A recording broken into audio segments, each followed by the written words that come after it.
اللهم إني أعوذ بك من الهم والحزن mengikarnya maka fasil. بك من وما اختلفتم فيه من شيء فحكمه إلى الله ذلكم الله ربي عليه توكلت وإليه أنيب.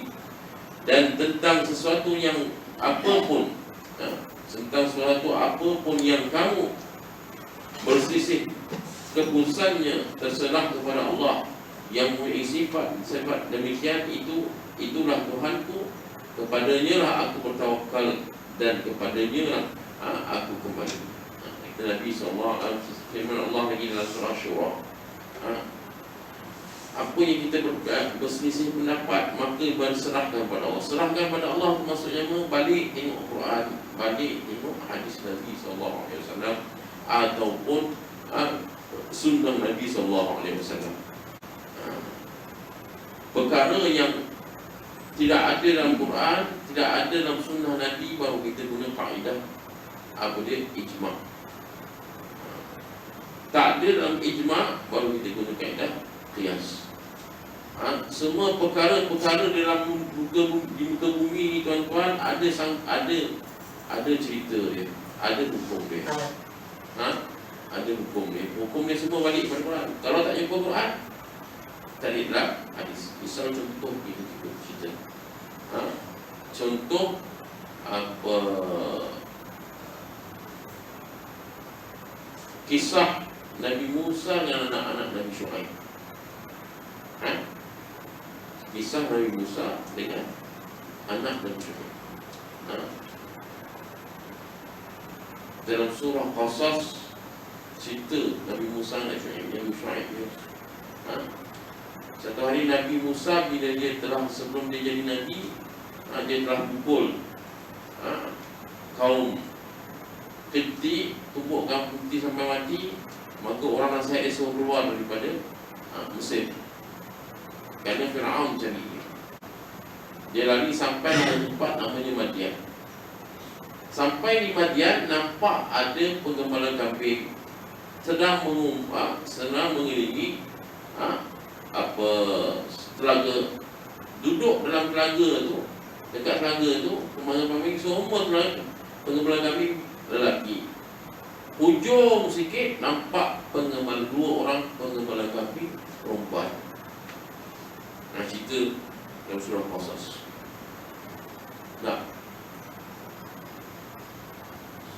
Maka Nabi Musa pun pergi. Nabi Musa pun pergi ke perempuan. Kenapa kamu tak pergi? Kenapa kamu tidak pergi bagi minum kami? Dua orang perempuan ni tadi cakap di sana ada ramai lelaki, kami tunggu lelaki itu semua balik ataupun penggembala itu semua banyak dah reda sikit kami bawa. Maka Nabi Musa pun pergi cakap, beginilah aku tolong kau. Ambil kambing-kambing itu dia bagi minum. Cerita je Nabi Musa dengan anak Nabi Syuaib, dua orang. Cerita Nabi Musa dengan anak Nabi Syuaib, dua orang. Bila dah bagi minum, Nabi Musa AS bagi balik kambing tu. Dalam cerita ni, cerita buka proses, cerita dalam bekas Nabi Musa. Kemudian bawa lah anak Nabi Syuaib dua orang ni balik kepada Nabi Syuaib kambing tu, kerana Nabi Syuaib dah tak nampak, dah tak sihat. Lalu anak Nabi Syuaib pun minta supaya kita ikatkan kita nak kahwinkan, nak mengawini Nabi Musa AS. Dalam surah ni berapa hukum kita dapat, dan kita ni apa hukum kita dapat. Kita dengar cerita je. Sebenarnya dalam cerita ni hukumnya perempuan tak boleh ikhtilat dengan lelaki dalam tempat kerja kalau tidak darurah. Itu. Tak faham Ustaz? Tak faham lah, kisah je. Tapi dari kisah itu iktibar, ada dalamnya hukum. Kaum perempuan tak boleh bergaul dengan lelaki dalam bekerja kecuali darurah. Itu hukum iktibar dari ulama. Kemudian ulama mengambil iktibar anak Nabi Syuaib ini dinikahkan dengan Nabi Musa alaihi salam, maharnya dengan Nabi Musa kena bekerja 10 tahun. Kita tahu cerita tu, tak faham. Cerita kita tahu tapi faham, tak faham. So dalam cerita tu menceritakan beberapa hukum, menjadikan kepada ulama mengambil istinbat dari setiap hukum. So tak ada pun dalam Quran ni meninggalkan hukum. Kalau tak jumpa hukum, cari kias. Kias jadi Allah buat cerita tentang Nabi Musa dengan Nabi Syuaib. Kias tadi. Kiasan bahawa cerita ni datang hukum ni gini. So tak ada pun part dalam Quran ni, dalam kehidupan kita ni tak ada guna dengan Al-Quran. So kalau kita nak tolak Quran kerana tak ada hukum, tunggu dulu. Tak ada Quran, cari sunnah. Tak ada sunnah, cari ijma'. Tak ada ijma', cari qiyas. Sehingga kan kita nak buat tandas pun Nabi ajar kita tuan-tuan. Apa dia tandas? Berak jangan menghadap kiblat dengan membelakangkan kiblat. So tandas kena buat melintang. Sana sikit buat hukum buang air apa dia hukum buang air menghadap kiblat kan? Membelakang kiblat apa dia hukum dia? Ustaz makruh Ustaz. Nabi SAW tak dibenarkan, tidak benar dengan kita berak menghadap kiblat dan menghadap kiblat, ataupun buang air menghadap kiblat, kecuali darurat. Belah air itu dibuat orang Cina. Dia bukan tahu hukum. Developer itu Cina. Dia bukan tahu hukum kiblat ke tak kiblat. Kita masuk belah air itu nak dah ada kiblat, maka kita kecil pula, tak boleh nak sengit. Menghadap kiblat kecil, tak boleh nak sengit. Terpaksa. Itu cakap tak ada pun satu hukum yang tak ada dari Quran dan Sunnah. Okay, tuan-tuan dan puan-puan rahmati Allah Subhanahu Wa Taala. Maka dengan itu, kita kalau tak jumpa penyelesaian masalah, macam apa? Ada masalah, maka hendaklah kita cari penyelesaian dalam Quran dan Sunnah Nabi Sallallahu Alaihi Wasallam.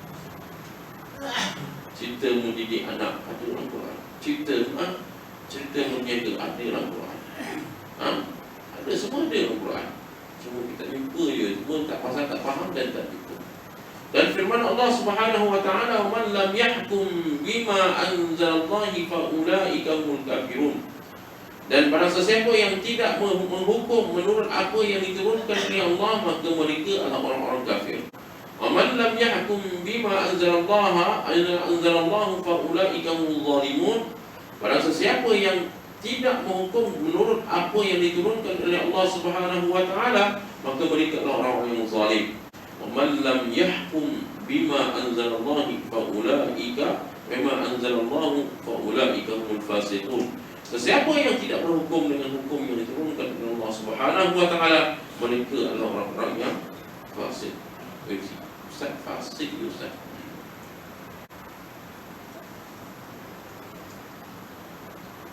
Apa cerita orang fasik ni tuan-tuan? Ustaz zalim je Ustaz. Apa cerita orang zalim? Kafir tak? Dah tahulah takut dan neraka, tapi zalim tak apa Ustaz.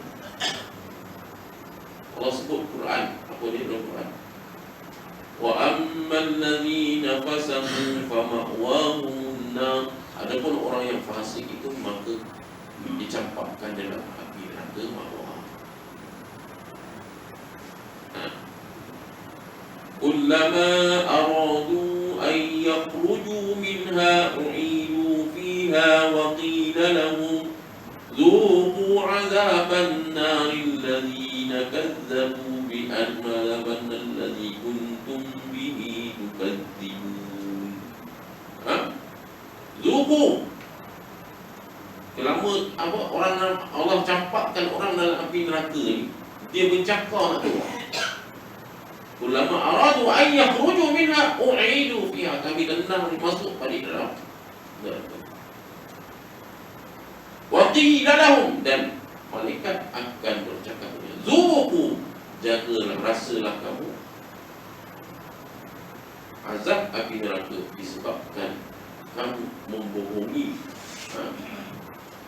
tidak mempercayai aku, mencari Al-Quran. Tak percaya Quran, tak percaya Quran, ini fasik. Orang zalim janganlah. Allah sebut tiap-tiap Jumaat Pak Imam baca ayat. Dua ayat ni tiap-tiap Jumaat Pak Imam baca. Apa dia? Apa dalam surah Insan? Allahu Akbar. Ayat akhir surah Insan tu Pak Imam. Allahu Akbar. Yang tadi surah Sajadah, yang ni surah Insan. Akhir surah Insan. Apa ni?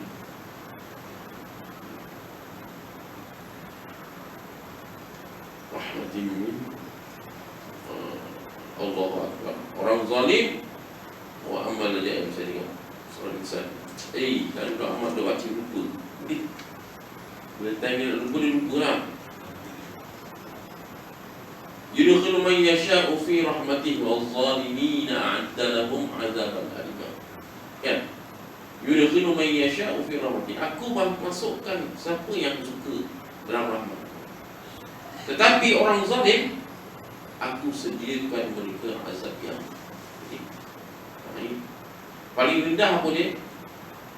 Orang zalim lah. Ustaz, saya zalim tak terima Quran pasal apa? Kerana dia tak tahu tu zalim, dia tak belajar. Fasik ni siapa? Dia belajar, tapi dia tak mahu beramal.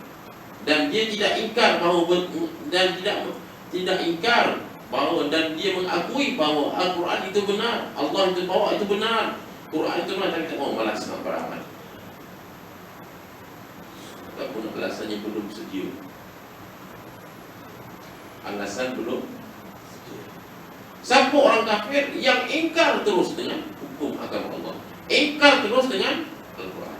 Tuan boleh cek di media sosial. Ingkar terus. Oh, tak boleh pakai. Terus juga tak boleh pakai. Kalau tak apa, saya sebenarnya bukan tak mau pakai, tapi rasa tak sesuai. Boleh tak lagi berlapis? Tak boleh pakai. Terus tak boleh pakai. Belum cakap terus tak boleh pakai, kamu nombor je. Siapa kamu dengan Allah SWT? Kita kena pergi situ lagi. Tiga ayat ni semua berturut-turut dalam surah Maidah. Ayat 44, ayat 45 dan ayat 47. Oleh kerana mewujudkan masyarakat Islam dan hukumnya dengan hukum Allah itu wajib, maka semua amal. Nampak tadi? Kalau tak buat, apa kita kena? 3 peringkat: fasik, zalim, kafir.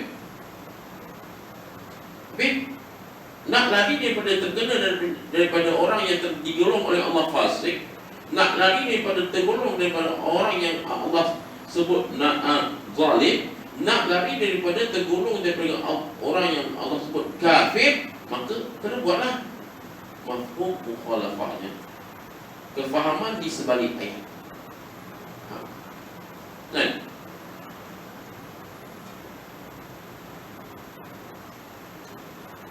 Maka semua amal untuk mewujudkan masyarakat Islam dan menegakkan hukum hakam Allah itu wajib adalah berdasar dengan kaedah syarat.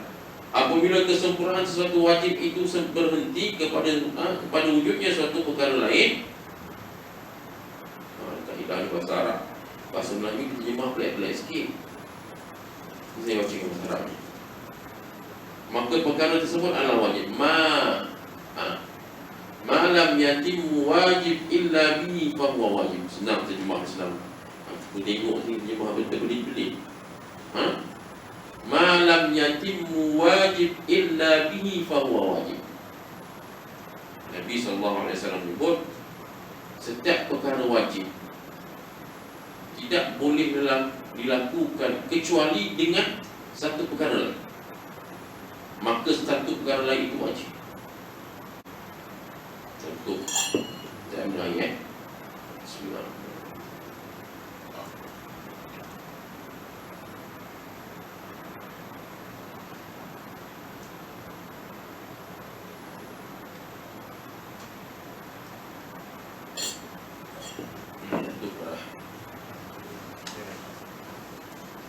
Untuk semayang perlu ada wudu, betul? Semayang perlu ada wudu. Dekat Serawi tak ada air kecuali kita kena korek telaga. Betul? Kalau tak, orang dekat masyarakat Serawi tak ada air nak pergi jauh, kena ambil air sungai Kelang. Ataupun tak ada air kecuali kena ambil air sungai Kelang. Maka buat paipi tadi air sungai Kelang ke surau ni wajib. Maka pergi berjalan ambil duduk dekat sana, balik semayang kat surau ni wajib. Maka korek tu, korek telaga tu tadi wajib, kerana mewujudkan air untuk semayang. Begitu juga untuk mewujudkan hukum, mengembalikan, mewujudkan hukum hakam Islam ataupun perintah Allah, meletakkan perintah Allah di atas, bekerja untuk mengangkat perintah Allah itu wajib. Wajib itu apa ni? Beramal dengan perintah Allah itu wajib. Itu dasarnya. Dasar. Sebab itulah kata malam yajibu wajib illa bihi. Ini hadis Nabi SAW. Fahuwa wajib. Maka kalau tinggalnya berdosa.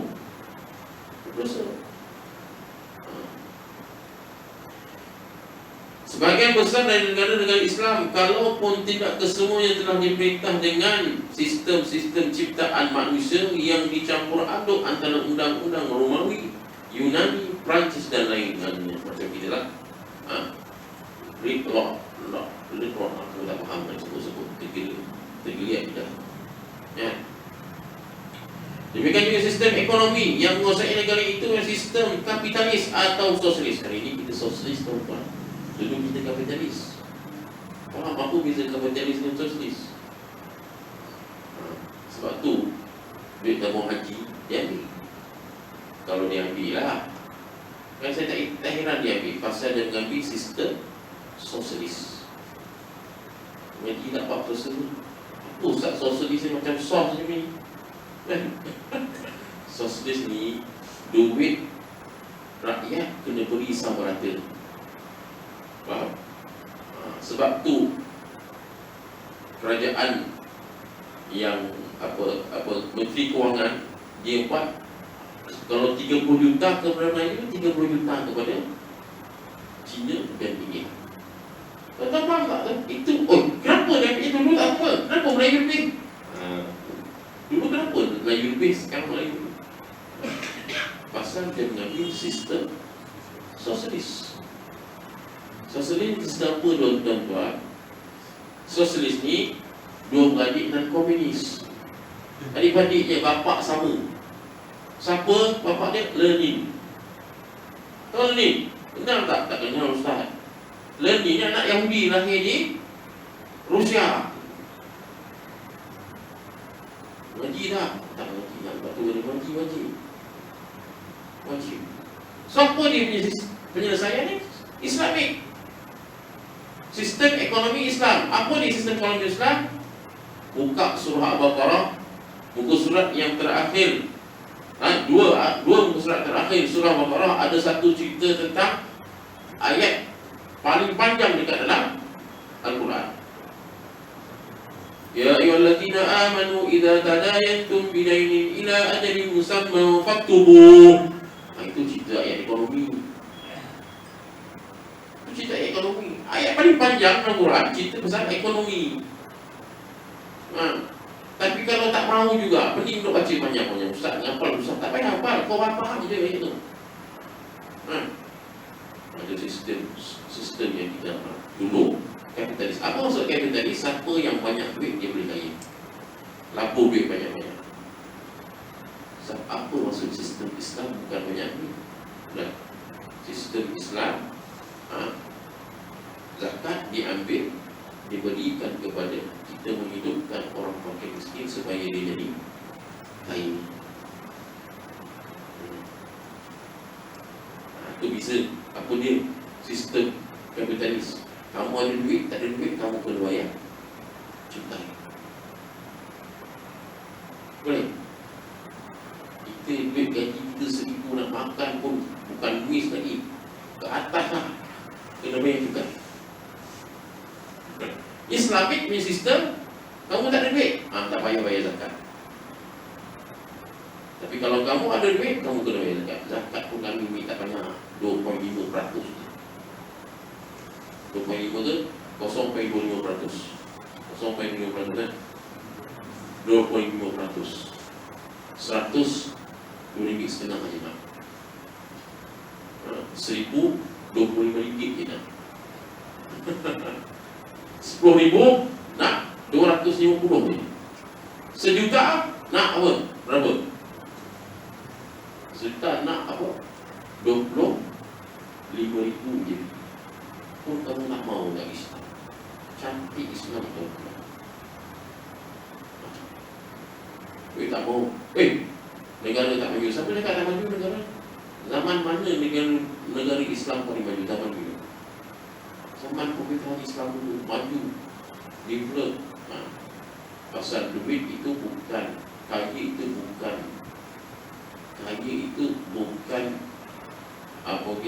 kayu ukur untuk kemajuan negara.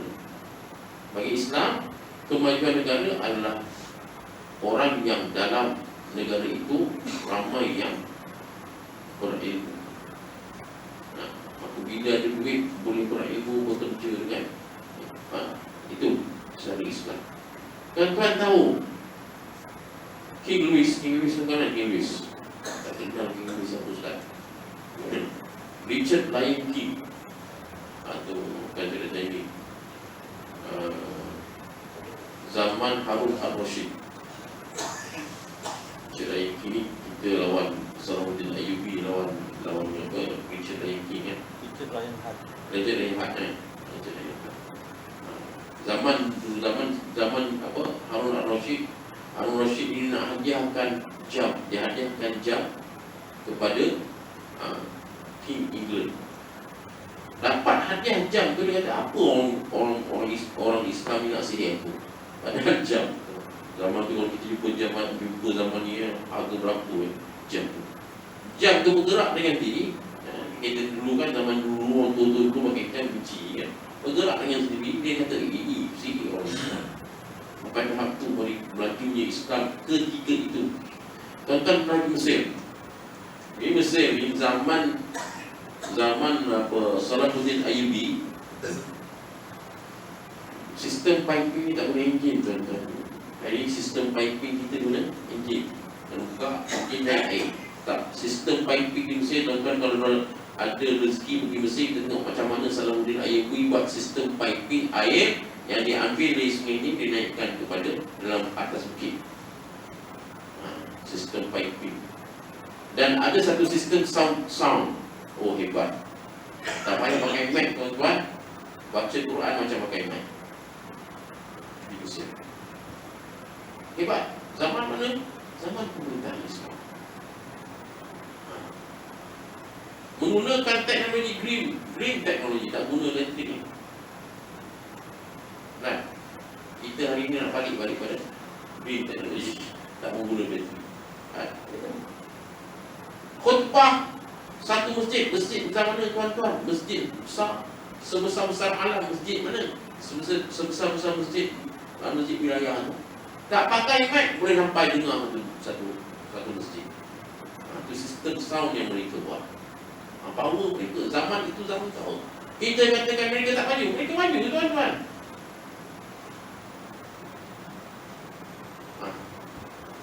Mereka maju. Mereka lebih maju pada kita ketika itu. Cuma kita mengharapkan maddi itu, bergantung kepada kebendaan, tidak bergantung kepada Allah Subhanahu Wa Taala yang menyebabkan kita jauh. Ini sekali lagi mewajibkan kerja dan Ini sekali lagi mewajibkan kerja dan amal untuk menghancurkan kewujudan jahiliyah bentuk ini. Jahiliyah moden. Jahiliyah moden. Demikian juga mengawalikan cara hidup Islam itu adalah menjadi fardu ain ke atas setiap muslim hinggalah pimpinan dan kekuasaan itu kembali kepada Islam. Mewujudkan ini contoh apa yang dibuat oleh pemimpin-pemimpin Melayu hari ini. Satu benda yang baru ceritanya hari ini.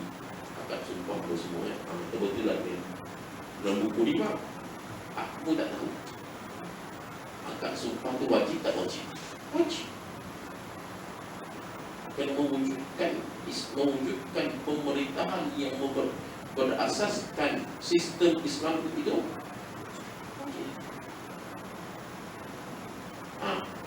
Ustaz Melayu, Ustaz, tak apa, sekurang-kurangnya dia ada roh Islam daripada kita memberi kepada orang yang tak reti. Dia Islam tapi tak reti Islam. Dia siap tunduk pada bukan Islam. Tuan kena bersyukur. Apa yang Allah bantu kita sebenarnya. Allah bantu kita. Kena bersyukur kerana Allah bantu kita dengan wujud apa yang berlaku politik yang ada hari ini. Kita tak mahu sebenarnya berlaku yang apa yang berlaku. Tapi kita tertindas. Orang Islam tertindas. Ini aku cakap ni orang tahu apa. Ini nak hukum ni saja kan. Memperjuangkan Islam itu wajib. Kalau tidak kita tertindas dan kita ditipu dan kita akan ditindas. Hari ini kita tak nampak kesannya kepada anak cucu itu. Seperti mana kita tengok di Singapura tak ada, orang Melayu pun tak ada. Nak azan pun tak boleh. Kesian tu. Azan subuh kena dalam masjid je dengar. Tak ada luar. Ceramah orang dalam masjid je dengar. Tak ada luar. Kesian tu. Tak jadi macam tu. Jangan kita disebabkan kita ni anak cucu kita melaknat kita. Ini bapa aku, tok moyang aku dulu tak reti dengan Islam. Sampai aku nak bawa Islam, nak beramal dengan Islam pun tak boleh. Jangan sampai itu. So kena sedar. Hari ini apa yang dibuat oleh pimpinan kita di sana di atas, satu benda yang saya betul-betul berterima kasih kepada Allah kerana menggerakkan hati mereka. Selain itu saya kepada Allah menggerakkan hati mereka faham. Tuan kena banyak beristighfar dan bersyukur kepada Allah dengan apa yang telah berlaku hari ini. Kalau tidak kita tak tahu. Ini baru tak sampai setengah bulan dah macam-macam benda kita dengar. Kita ceramah politik, bukan ceramah politik tuan-tuan. Kita ni wajib beramal untuk Islam. Ceramah politik, ceramah jadi kita politik. Bukan ceramah politik. Ustaz mengajar politik, bukan. Saya bukan orang parti. Saya orang Islam. Saya beramal dengan apa yang saya kerja. Okey. Selain itu, pelaksanaan dan pengamalan sebahagian besar daripada kewajipan syarak adalah bergantung pada pelantikan seorang khalifah atau imam. Atau bukan imam ni imam tadi bukan. Imam ni dalam Islam maksudnya pemimpin. Cara mana kita memilih pemimpin itu juga wajib. Kalau pemimpin itu menyuruh kita supaya buat benda yang jahat dan kita atur dan kita sokong, itu salah kita. Pelantikan seorang khalifah atau imam bergantung kepada wujudnya kuasa Islam. Nampak? Aku pula tu, kalau pagi ni aku terpaksa baca buku ni lah. Bukan aku sengaja ni. Oleh itu, semua undang-undang yang berhubung dengan sistem Islam, baik dalam bidang kemasyarakatan, ekonomi, siasat, undang-undang, dan berhubungan dengan soal hukum, kanun, seksaan, perang, damai, jihad, genjatan senjata, perjanjian damai, semua hukum yang dikatakan menyangkut dengan soal hubungan kemasyarakatan dan ekonomi, semua bidang-bidang itu merupakan satu sudut dari sudut syariat Islam. Tadi ini kita perang pasal khalifah Islam tak ada. Orang Islam merata-rata ditindas, dan undang-undang dalam Islam ada bukan undang-undang peperangan. Kamu tak boleh bunuh anak, kamu tak boleh bunuh Islam perempuan, kamu tak boleh bunuh orang tua. Apa berlaku di Palestin? Apa berlaku di Iraq? Apa berlaku di Syria? Siapa yang mereka bunuh? Mereka bunuh anak, mereka bunuh orang perempuan, mereka bunuh orang tua-tua, mereka bunuh pak imam.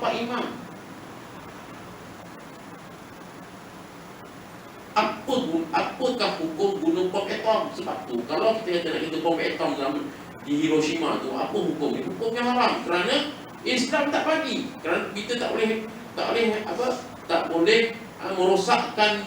merosakkan pokok-pokok tanaman. Zaman dulu tak jumpa tuan-tuan, atom ni jumpa zaman Baghdad. Nuklear ni dijumpa pada zaman Baghdad. Tahu zaman Baghdad zaman bila? 800 Hijrah dah jumpa lah. Cuma orang Islam tak guna kerana dia apa? Tidak bertepatan dengan undang-undang Islam. Zaman Baghdad lagi ni tak guna. Hari ini kita tengok apa berlaku. Mahkamah dunia berat. Kenapa? Kamu tak ada yang baik. Tak apa, ikut suka hati. Amerika nak bunuh siapa, pergi perang nak bunuh siapa, nak pegang pada siapa, ikut suka hati. Nak merogol siapa, kita tahu banyak cerita. Kerana tak ada kuasa umat Islam yang boleh menghukum. Dulu kita ada Khalifah Islam Osman yang terakhir pada 1924. Tak ada Khalifah Islam hari ini Islam terumbang ambing, Rohingya jadi macam dia, Kashmir jadi macam dia, India jadi macam dia. Kuasa itu perlu dibalikkan. Kesemua bidang-bidang hukum ini merupakan satu sudut dari syariat Islam yang tidak akan dapat dilaksanakan kecuali melalui tegaknya sebuah kerajaan yang berdasarkan Al-Quran dan Sunnah Nabi SAW. Kita masuk yang ketiga, wajib dan surut darurat. Tuan-tuan dan puan-puan yang Allah SWT laporan yang kita sambung. Konsep sujud darurat ini disambung pada perjumpaan akan datang. Apa yang baik itu kepada Allah SWT, apa yang kurang itu dari diri saya, apa yang lemah tutup dan kafarah bagi surat al-Qasas. Subhanallah wa bihamdihi, asyhadu an la ilaha illa anta, astaghfiruka wa atubu ilaik. Wal 'asr, innal insana lafi khusr illa alladhina amanu wa 'amilus solihati wa tawassaw bil haqqi wa tawassaw bis sabr. Bismillahirrahmanirrahim. Alhamdulillahirabbil alamin. Wassalatu wassalamu ala asyrafil anbiya'i wal mursalin wa ala alihi wa sahbihi ajma'in. Allahumma ij'alna mimman istama'a al-qawla wa yattabi'una ahsana. اللهم أرنا الحق حقا وارزقنا اتباعه وأرنا الباطل باطلا وارزقنا اجتنابه. وصلى الله على سيدنا محمد وعلى آله وصحبه وسلم. الحمد لله رب العالمين. والسلام عليكم ورحمة الله وبركاته. تبنا إلى الله ورجعنا